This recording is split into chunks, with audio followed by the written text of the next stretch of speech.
अप्रत्याख्यानावरणादि अप्रत्याख्यानावरणादि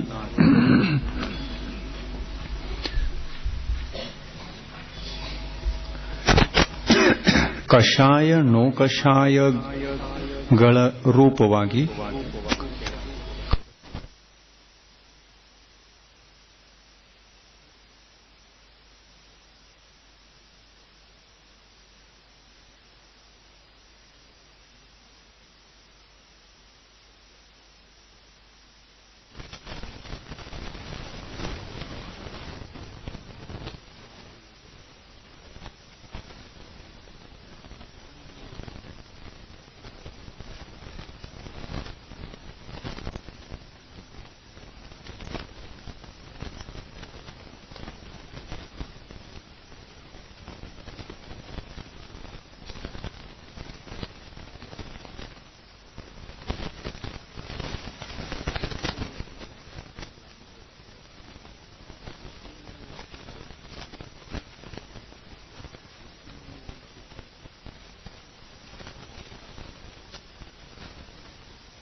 ಅನಂತಾನುಬಂಧಿ ಕಷಾಯವು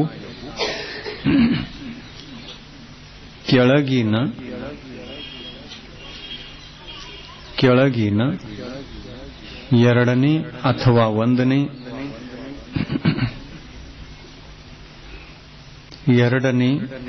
ಒಂದನೇ ಗುಣಸ್ಥಾನಕ್ಕೆ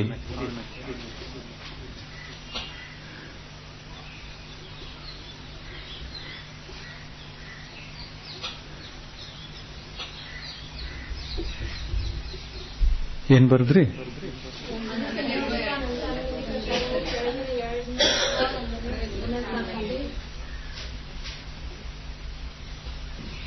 ಒಂದು ಶಬ್ದದಲ್ಲಿ ಜೋಡಿಸಬೇಕು. ಕಷಾಯವು ತನ್ನ ಉದಯ ಸ್ಥಾನವಾದ ಎಲ್ಲಿ ಜೋಡಿಸೋರು? ಕಷಾಯವು ತನ್ನ ಉದಯ ಸ್ಥಾನವಾದ ತನ್ನ ಉದಯ ಸ್ಥಾನಗಳಾದ ಎರಡಿದವಲ್ಲ, ತನ್ನ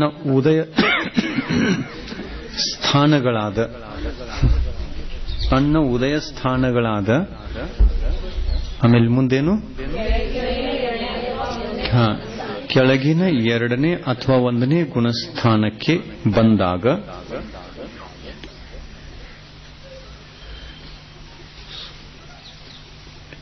ಸಂಯೋಜನೆಯನ್ನು ಹೊಂದಬಲ್ಲದು.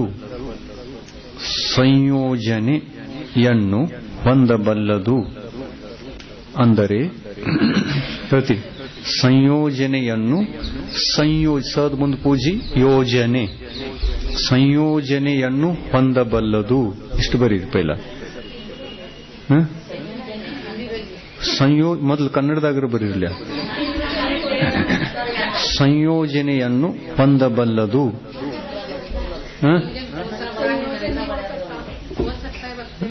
पहले कन्नड़ तो जिनको कन्नड़ लिखना पहले लिखो.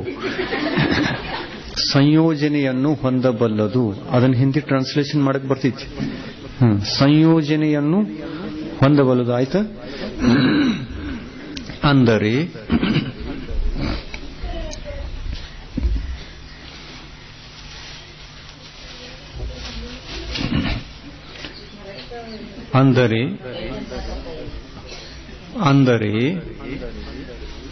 ಅದು ತನ್ನ ಸ್ವರೂಪದಲ್ಲಿ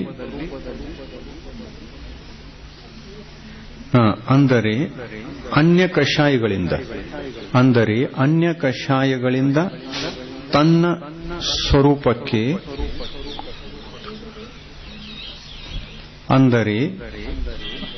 ಅನ್ಯ ಕಷಾಯಗಳಿಂದ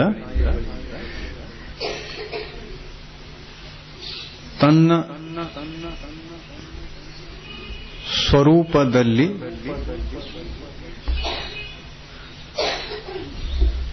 ಸ್ವರೂಪದಲ್ಲಿ ಮರಳಬಹುದು. ವಾಪಸ್ ವಾಪಸ್ ಮರಳಿತು ಅಂದ್ರೆ ಸಂಯೋಜನೆ ಅನ್ನೋದು, ಮತ್ತು ಕನ್ವರ್ಟ್ ಆಯಿತು ಅಂತಂದ್ರೆ ವಿಸಂಯೋಜನೆ ಅನ್ನೋದು. ಎಷ್ಟು ಲಕ್ಷ್ಯದಲ್ಲಿ ಇಟ್ಕೋಬೇಕು. ಸಂಯೋಜನೆ ವಿಸಂಯೋಜನೆ ಎರಡು ಶಬ್ದಗಳಿವೆ. ಸಂಯೋಜನೆ ಅಂದ್ರೆ ಪರಿವರ್ತನೆಯಾಗುವುದು, ವಿಸಂಯೋಜನೆ ಅಂದ್ರೆ ಪರಿವರ್ತನೆಯಾಗುವುದು, ಸಂಯೋಜನೆ ಅಂದರೆ ತನ್ನ ರೂಪದಲ್ಲಿ ಪುನಃ ಮರಳಿ ಬರುವುದು, ತನ್ನ ಸ್ವರೂಪದೊಳಗೆ ಮತ್ತೆ ಬರ್ತದೆ.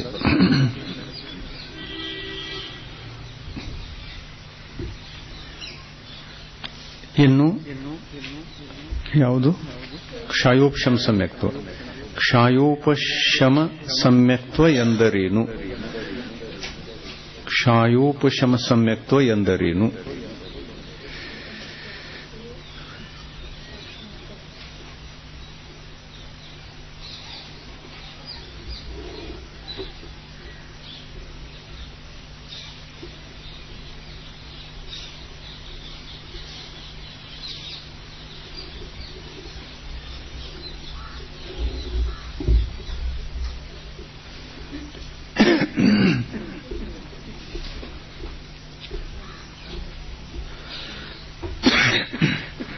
सम्यक्त्व विरोधी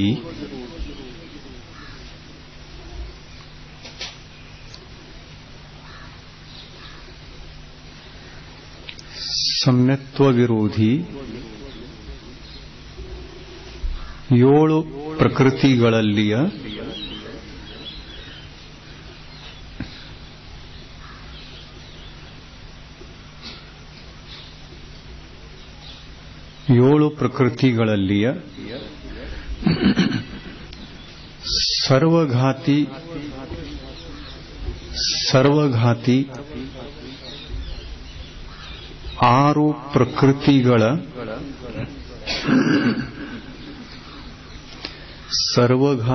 ಆರು ಪ್ರಕೃತಿಗಳ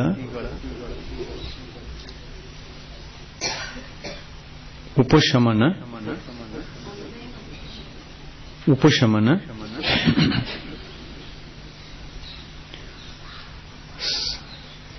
ಆರು ಪ್ರಕೃತಿಗಳ ಉಪಶಮನ ಮತ್ತು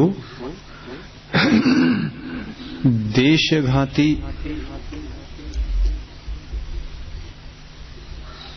ಸಮ್ಯಕ್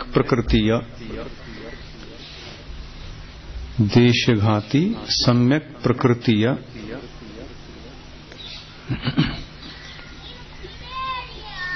ಉದಯ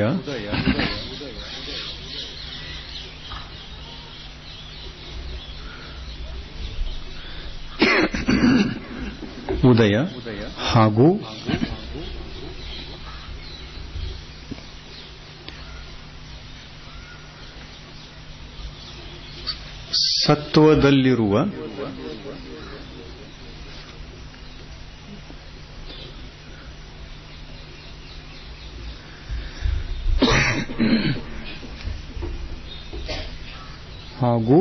ಸತ್ವದಲ್ಲಿರುವ ಆರು ಸರ್ವಘಾತಿ ಆರು ಪ್ರಕೃತಿಗಳ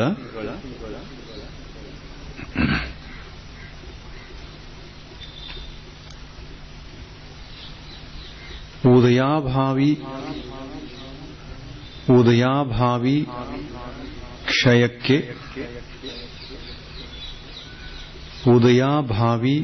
ಕ್ಷಯಕ್ಕೆ ಕ್ಷಯೋಪಶಮ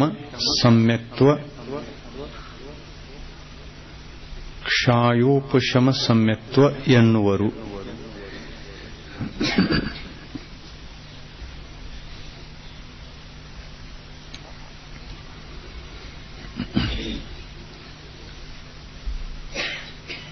ಉದಯಾಭಾವಿ ಕ್ಷಯ ಎಂದರೇನು?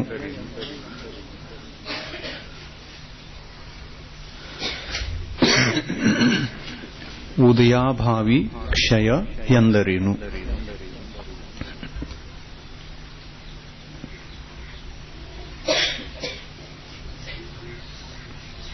ಸತ್ವದಲ್ಲಿರುವ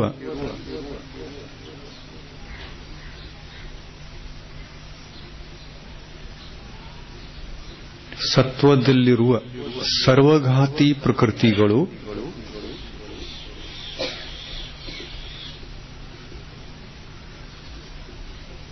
ಸತ್ವಘಾತಿ ಪ್ರಕೃತಿಗಳು ಸರ್ವಘಾತಿ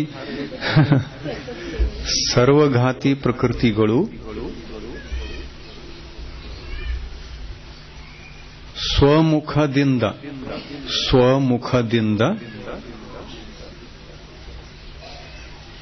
ಸ್ವಮುಖದಿಂದ ಉದಯಕ್ಕೆ ಬರದೆ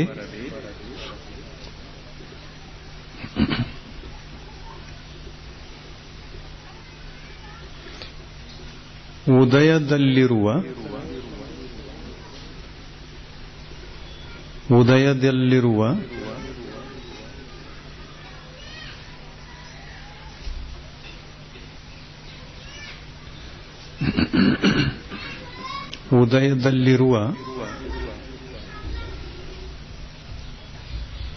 ದೇಶಘಾತಿ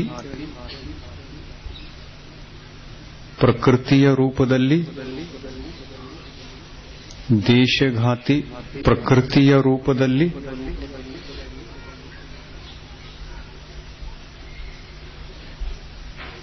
ಮತ್ತು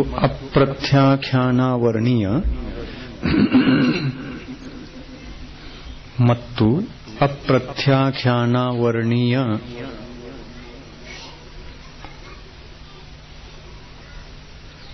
ಕಷಾಯ ರೂಪದಲ್ಲಿ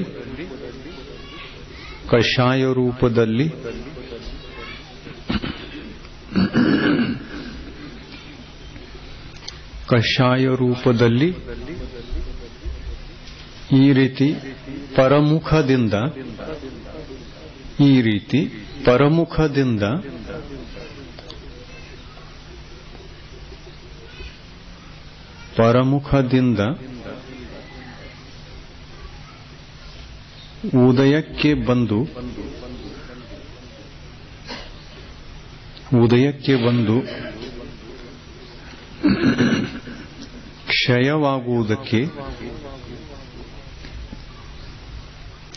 ಉದಯಕ್ಕೆ ಬಂದು ಕ್ಷಯವಾಗುವುದಕ್ಕೆ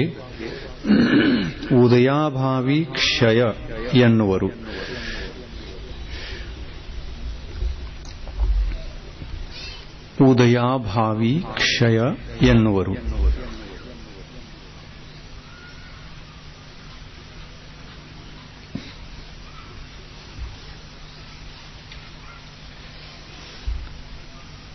ಇನ್ನು ಕೃತಕೃತ್ಯ ವೇದಕ ಎಂದರೇನು?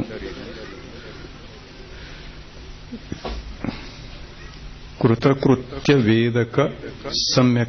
ವೇದಕ ಸಮ್ಯಕ್ತ್ವ ಎಂದರೇನು?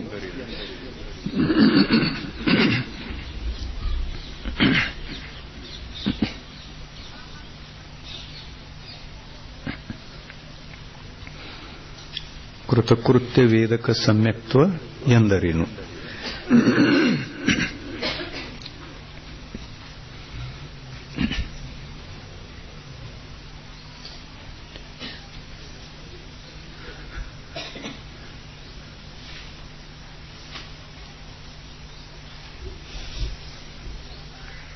ಕ್ಷಾಯೋಪಶಮ ಸಮ್ಯಕ್ ದೃಷ್ಟಿ ಜೀವನು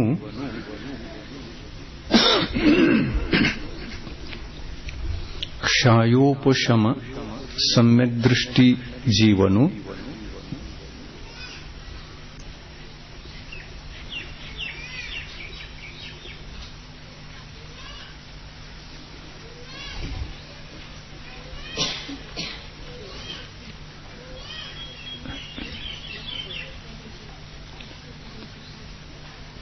ಕ್ಷಾಯೋಪಶಮ ಸಮ್ಯಕ್ ದೃಷ್ಟಿ ಜೀವನು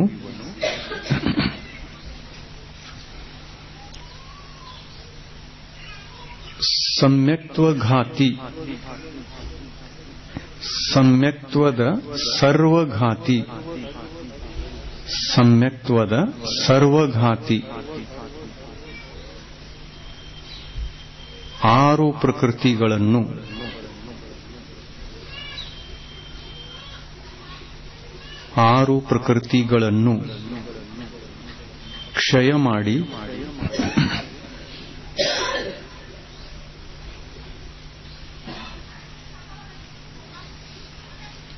ಆರು ಪ್ರಕೃತಿಗಳನ್ನು ಕ್ಷಯ ಮಾಡಿ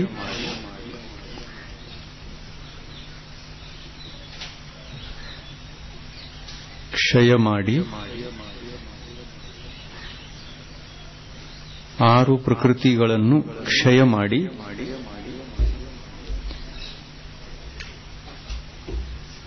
ಉಳಿದ ಒಂದು ಸಮ್ಯಕ್ ಪ್ರಕೃತಿಯನ್ನು ಉಳಿದ ಒಂದು ದೇಶಘಾತಿ ಸಮ್ಯಕ್ ಪ್ರಕೃತಿಯನ್ನು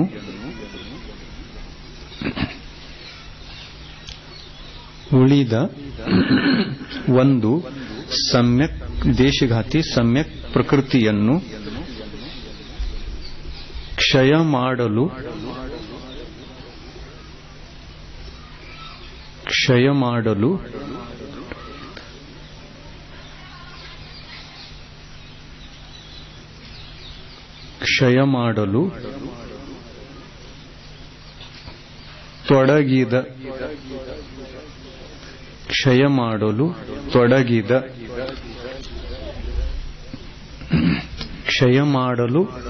ತೊಡಗಿದ ಅಂದರೆ ಮರಾಠಿದವ್ರಿಗೆ ಏನ್ ತಿಳಿಲ್ಲ ಅಂದ್ರೆ ತೊಡಗಿದ ಹತ್ತಿದ ಕ್ಷಯ ಮಾಡಕ್ ಹತ್ತಿದ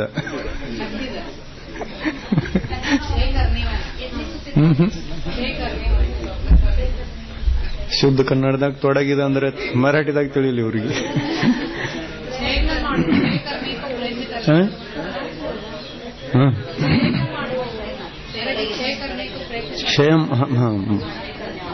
ಪ್ರಯತ್ನ ಮಾಡುವಂತ, ಕ್ಷಯ ಮಾಡಲಿಕ್ಕೆ ಹತ್ತಿದಂತಹ.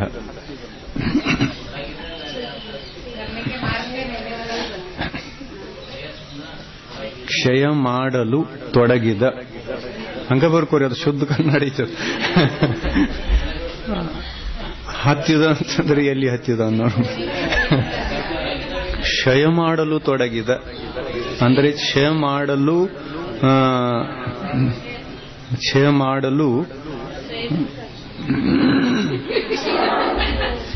ಮಾಡಲಿಕ್ಕೆ ಕ್ಷಯ ಮಾಡುತ್ತಿರುವ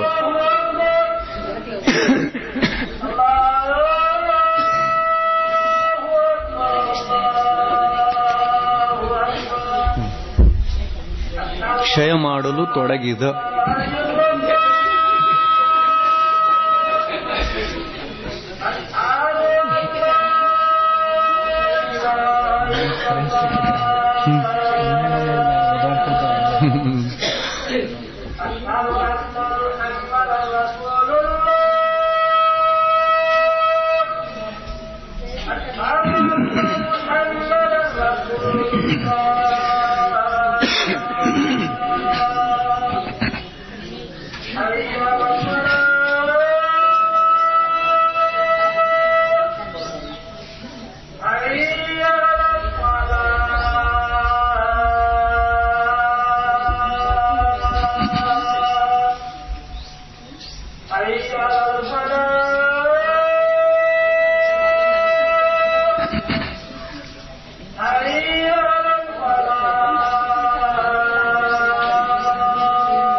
ಕ್ಷಯ ಮಾಡಲು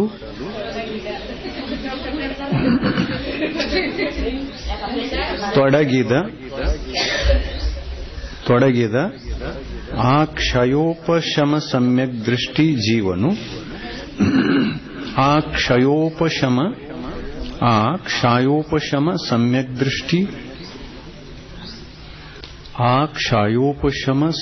ದೃಷ್ಟಿ ಜೀವನು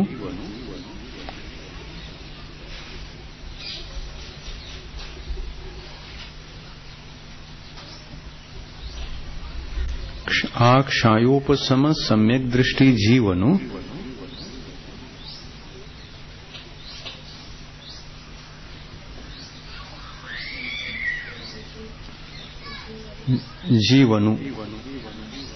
ಆ ಕ್ಷಯೋಪಶಮ ಸಮ್ಯಕ್ ದೃಷ್ಟಿ ಜೀವನು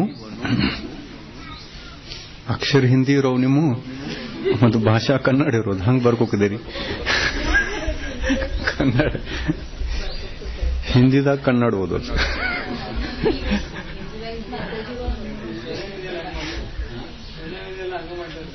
ಹಾ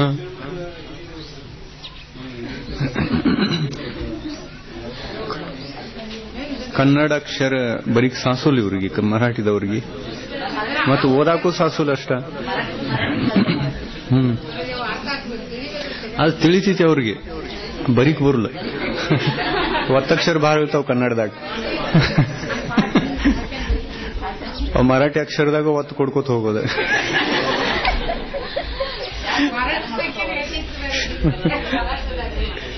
ಇಲ್ಲಿ ಮರಾಠಿ ಹೆಚ್ಚಿದ್ದಾರೆ ಇಲ್ಲಿ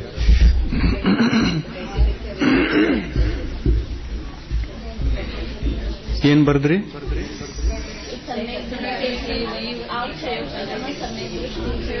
ಆ ಕ್ಷಯೋಕ್ಷಮ ಸಮ್ಯಕ್ ದೃಷ್ಟಿ ಜೀವನು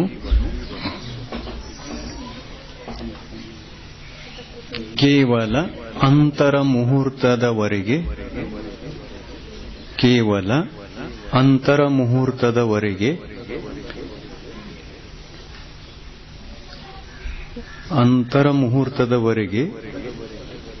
ಸಮ್ಯಕ್ ಪ್ರಕೃತಿಯನ್ನು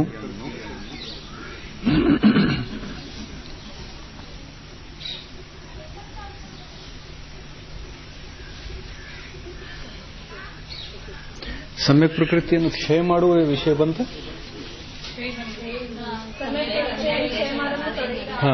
ಆಗಿದ್ದು ಬಂದಿತ್ತು ಅದು ಕೇವಲ ಅಂತರ ಮುಹೂರ್ತದವರೆಗೆ ಸಮ್ಯಕ್ ಪ್ರಕೃತಿಯನ್ನು ಕೇವಲ ಅಂತರ್ಮುಹೂರ್ತದವರೆಗೆ ಸಮ್ಯಕ್ ಪ್ರಕೃತಿಯನ್ನು ಸಂವೇದಿಸಲು ಅನುಭವಿಸಲು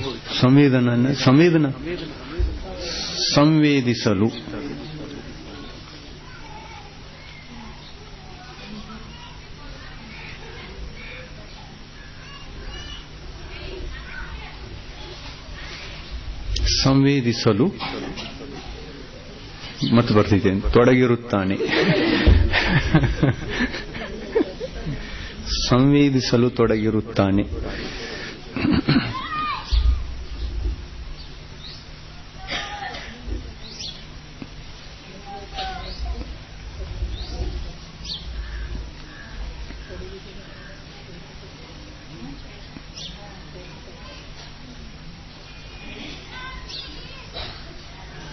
ಆಗ ಅಂಥ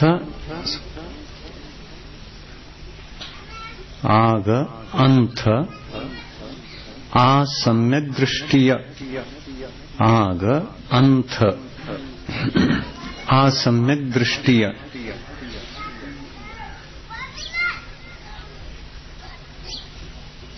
ಆ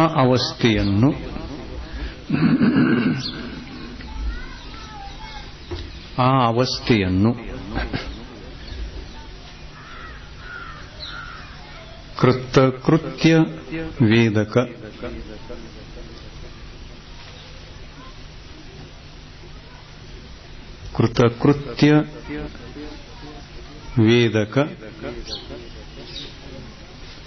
ಕೃತಕೃತ್ಯ ವೇದಕ ಸಮ್ಯಕ್ತ್ವದ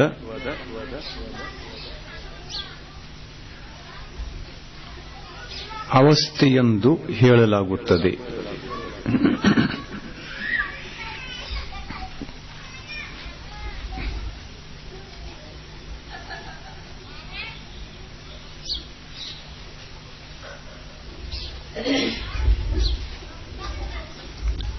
ಕೃತಕೃತ್ಯ ಸಮ್ಯಕ್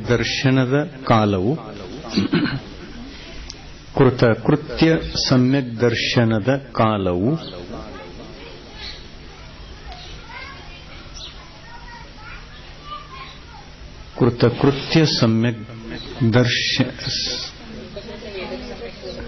ಸಮ್ಯಕ್ತ್ವದ ಕಾಲವು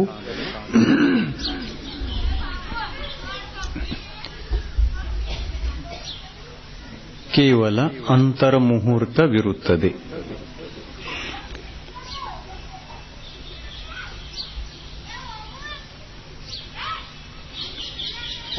ಕೇವಲ ಅಂತರ್ಮುಹೂರ್ತವಿರುತ್ತದೆ. ಅಂತರ್ಮುಹೂರ್ತವಿರುತ್ತದೆ ಇರುತ್ತದೆ ಅಂದ್ರೂ ನಡೀತೈತಿ. ಮತ್ತದು ವಿ ಅನ್ನೋ ಅನ್ನೋರ ಮರಾಠಿದವ್ರ ವಿರುತ್ತದೆ ಯಾಕ ಇರುತ್ತದೇನೋ ಬರೆಯೋದು. अंतर्मुहूर्त तक ही वह सम्यक दर्शन रहता है. इसके बाद वह ಇರುತ್ತದೆ.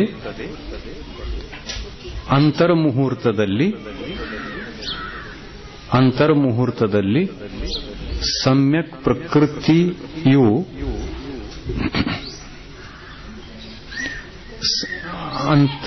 ಏನ್ ಬರ್ದ್ರಿ? ಅಂತರ್ಮುಹೂರ್ತದಲ್ಲಿ ಸಮ್ಯಕ್ ಪ್ರಕೃತಿಯು ಸಂಪೂರ್ಣವಾಗಿ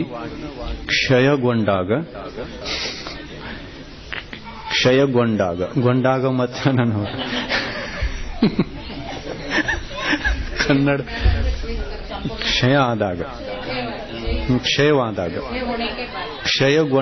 ಸರಿ ಐತಿ. ಅದು ಕ್ಷಯ ಆದಾಗ ಬರಿಬೇಡ್ರಿ. ಕ್ಷಯಗೊಂಡಾಗ ಅಂದ್ರೆ ಕ್ಷಯವು ಆದಾಗ, ಸಂಪೂರ್ಣ ಕ್ಷಯಗೊಂಡಾಗ ಜೀವನು ಕ್ಷಾಯಿಕ ಸಮ್ಯಕ್ತ್ವವನ್ನು ಉತ್ತರ ಕ್ಷಣದಲ್ಲಿ ಕ್ಷಾಯಿಕ ಸಮ್ಯಕ್ತ್ವವನ್ನು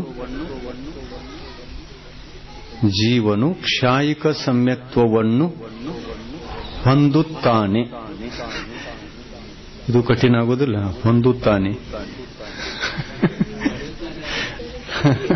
ಹಂಗ್ ಬರೀಕ್ ಬರ್ಲತ್ತ. ಅದೇನ್ ಭಾಷೆ ಏನ್ ಕನ್ನಡದ ಏನ್ರಿ?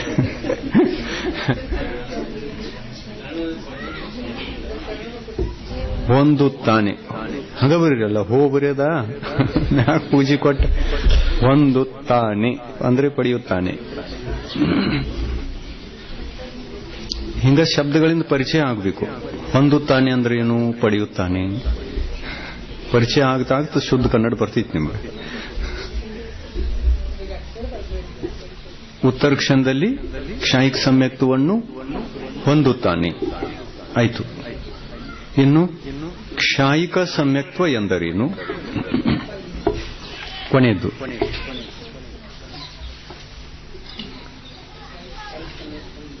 ಕ್ಷಾಯಿಕ ಸಮ್ಯಕ್ತ್ವ ಎಂದರೇನು?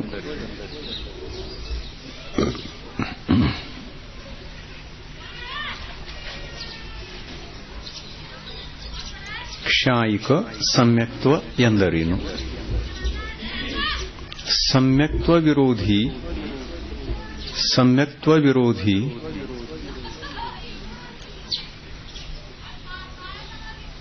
ಏಳು ಪ್ರಕೃತಿಗಳನ್ನು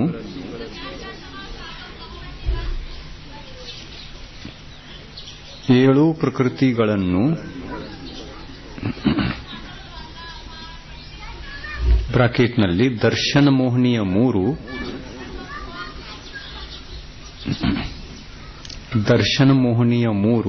ಪ್ಲಸ್ ಅನಂತಾನುಬಂಧಿ 4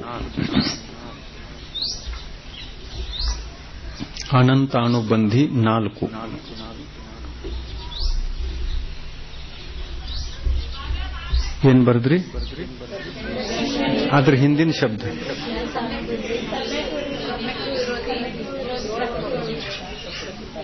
ಸಮ್ಯಕ್ ವಿರೋಧಿ. ಇನ್ನು ಪ್ರಕೃತಿಗಳನ್ನು ಅನ್ರಿ ಬ್ರಾಕೆಟ್ ಪೂರ್ಣ ಮಾಡೋದ. ಪ್ರಕೃತಿಗಳನ್ನು ಹೊರಗಡೆಗೆ ಬರೆಯೋದು. ಬ್ರಾಕೆಟ್ ಹೊರಗೆ 4 ಅಂದ್ರೆಲ್ಲ ಬ್ರಾಕೆಟ್ ಪೂರ್ಣ. ಪ್ರಕೃತಿಗಳನ್ನು ಬರ್ದೈತಿ. ಮೊದಲಿಂದ ಹೋದ್ರೆ ಅಂತ ಕ್ಷಯ ಮಾಡುವುದಕ್ಕೆ ಬರೀರಿ. ಬ್ರಾಕೆಟ್ ಪೂರ್ಣ ಮಾಡ್ರಿ.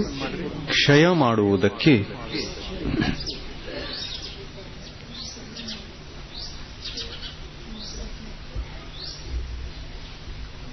ಸಂಪೂರ್ಣ ಒಂದು ಶಬ್ದ ಜೋಡಿಸ್ಕೊಡ್ರಿ. ಸಂಪೂರ್ಣ ಕ್ಷಯ ಮಾಡುವುದಕ್ಕೆ.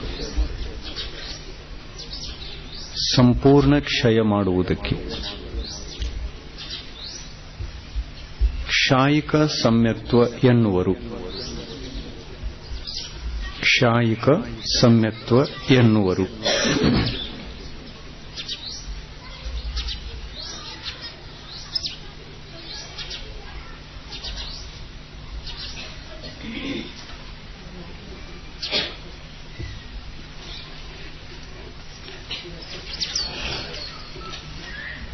ಪರಿಭಾಷೆ ಆಯ್ತದೆ. ಇನ್ನು ಹೇಗೆ ಪ್ರಾಪ್ತ ಮಾಡ್ಕೋತಾನೆ, ಎಲ್ಲಿ ಪ್ರಾಪ್ತ ಮಾಡ್ಕೋತಾನೆ ಅನ್ನೋದು ಎಲ್ಲ ಗೊತ್ತಿದೆ. ಪರಿಭಾಷೆಗಳನ್ನ ಅಷ್ಟು ಬರ್ಸಿರೋದು. ಸಮ್ಯಕ್ ದರ್ಶನ ಯಾರಿಗೆ ಪ್ರಾಪ್ತ ಆಗ್ತದೆ, ಎಂಥ ಜೀವ, ವಜ್ರಶಿವ ನಾರಾಯಣ, ಇದೆಲ್ಲ ಗೊತ್ತಿದೆಯಲ್ಲ, ಅದೆಲ್ಲ ಗೊತ್ತಿದೆ. ಪರಿಭಾಷೆ ಅಷ್ಟು ಬರೆಸಿದ್ರೆ ಸಾಕು. ಈ ಎಲ್ಲ ಸಮ್ಯಕ್ತುಗಳ ಪರಿಭಾಷೆಯನ್ನು ಬರ್ಕೊಂಡ್ರಿ, ಇದನ್ನು ಮನನ ಮಾಡ್ಕೊಳ್ಳಿ. ಬಾರಿ ಬಾರಿಗೆ ಓದತ್ ಬರೀ ಇದನ್ನು.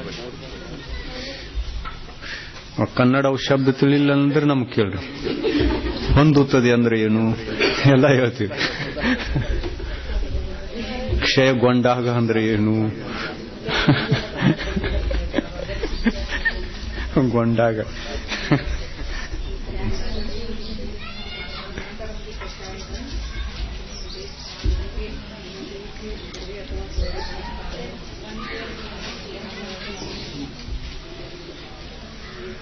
ಇದನ್ನು ಸ್ವಲ್ಪ ತಗೊಳ್ಳೋಣ, ಸ್ವಲ್ಪ.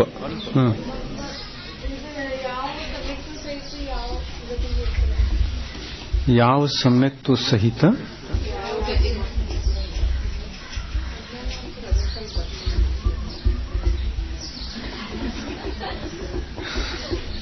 ಅದೆಲ್ಲ ಚರ್ಚೆ ಆಗಿತ್ತಲ್ಲ.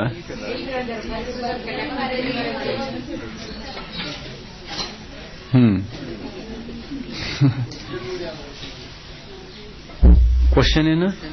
ಕ್ವಶನ್ ಬರೀರಿ ನಿಮ್ದು, ಅದಕ್ಕೆ ಉತ್ತರ ಹೇಳ್ತೀವಿ.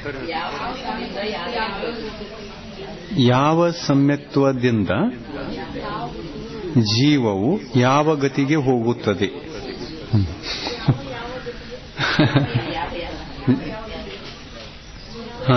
ಯಾವ ಸಮ್ಯಕ್ತ್ವದಿಂದ ಜೀವವು ಯಾವ ಯಾವ ಗತಿಗೆ ಹೋಗುತ್ತದೆ? ಯಾವ ಸಮ್ಯಕ್ತ್ವದಿಂದ ಜೀವವು ಯಾವ ಯಾವ ಗತಿಗೆ ಹೋಗುತ್ತದೆ?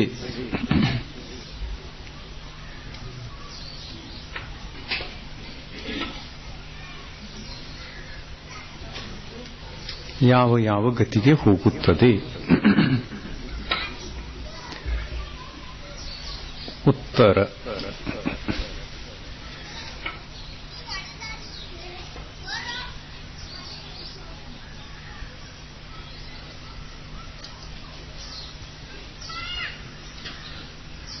ಪ್ರಥಮೋಪಶಮ ಸಮಯ. ಪೈಲಾದಿಂದ ಹೇಳ್ತೀವಲ್ಲ, ಒಂದನೇದ್ದು ಹಿಂಗ್ ಮಾಡ್ರಿ, ನಂಬರ್ ವೈಸ್ ಬರ್ಕೋರಿ. ಅದನ್ನು ಒಂದನೇ ನಂಬರ್ ಹಾಕೊಂಡು ಪ್ರಥಮೋಪಶಮ ಸಮ್ಯಕ್ತ್ವವು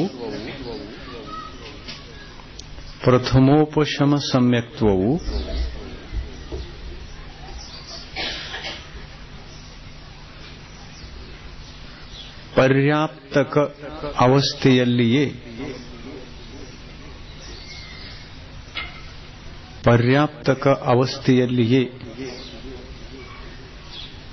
ಪ್ರಾಪ್ತವಾಗಿ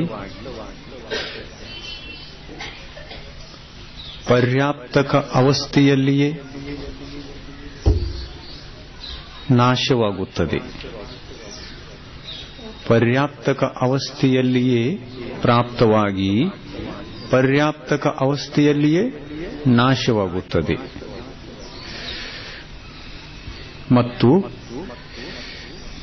ಮತ್ತು ಈ ಸಮ್ಯಕ್ತ್ವದಿಂದ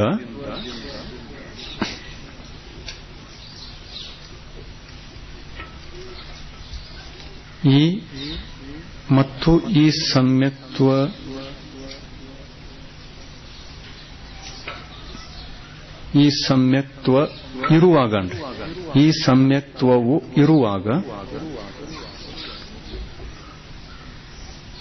ಈ ಸಮ್ಯಕ್ತ್ವವು ಇರುವಾಗ ಮರಣವೂ ಕೂಡ ಜೀವಿಗೆ ಆಗುವುದಿಲ್ಲ. ಮರಣವೂ ಕೂಡ ಜೀವಿಗೆ ಆಗುವುದಿಲ್ಲ.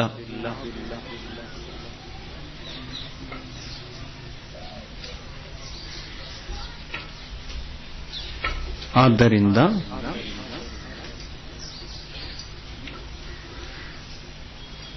ಈ ಸಮ್ಯಕ್ತ್ವದಿಂದ ಯಾವ ಗತಿಗೂ ಹೋಗಲು ಸಾಧ್ಯವಿಲ್ಲ. ಆದ್ದರಿಂದ ಈ ಸಮ್ಯಕ್ತ್ವದಿಂದ ಯಾವ ಗತಿಗೂ ಸಹ ಹೋಗಲು ಸಾಧ್ಯವಿಲ್ಲ.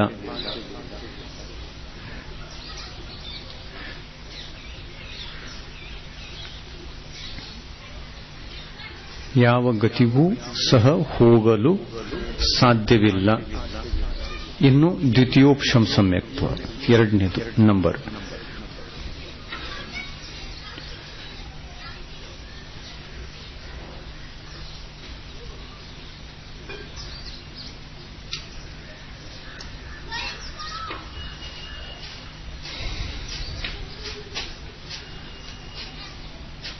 ದ್ವಿತೀಯೋಪಶಮ ಸಮ್ಯಕ್ತ್ವವು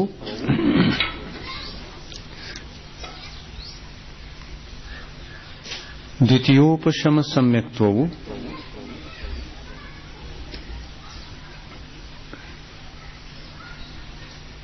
ನಾಲ್ಕನೇ ಗುಣಸ್ಥಾನದಿಂದ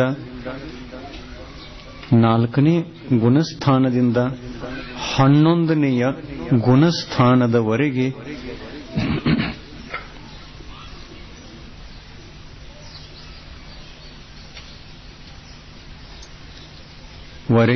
ಇರುತ್ತದೆ.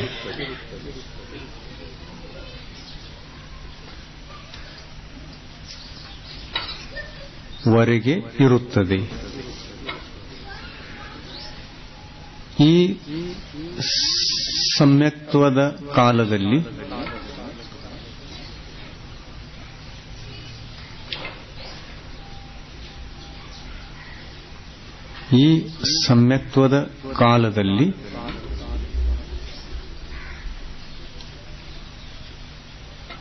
ಮರಣವೂ ಇದೆ. ಈ ಸಮ್ಯಕ್ತ್ವದ ಕಾಲದಲ್ಲಿ ಮರಣವೂ ಇದೆ.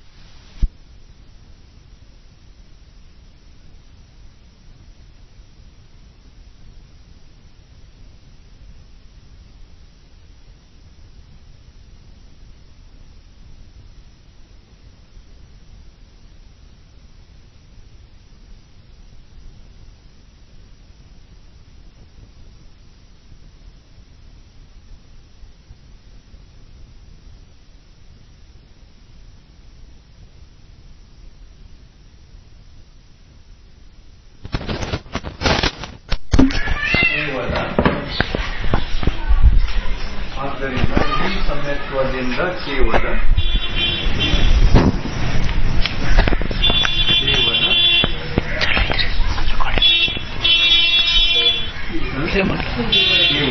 ಜೀವನ ದೇವಗತಿಯಲ್ಲಿ ಮಾತ್ರ ಹೋಗಬಹುದು. ಕೇವಲ ದೇವ ಗತಿಯಲ್ಲಿ ಮಾತ್ರ ಹೋಗಬಹುದು.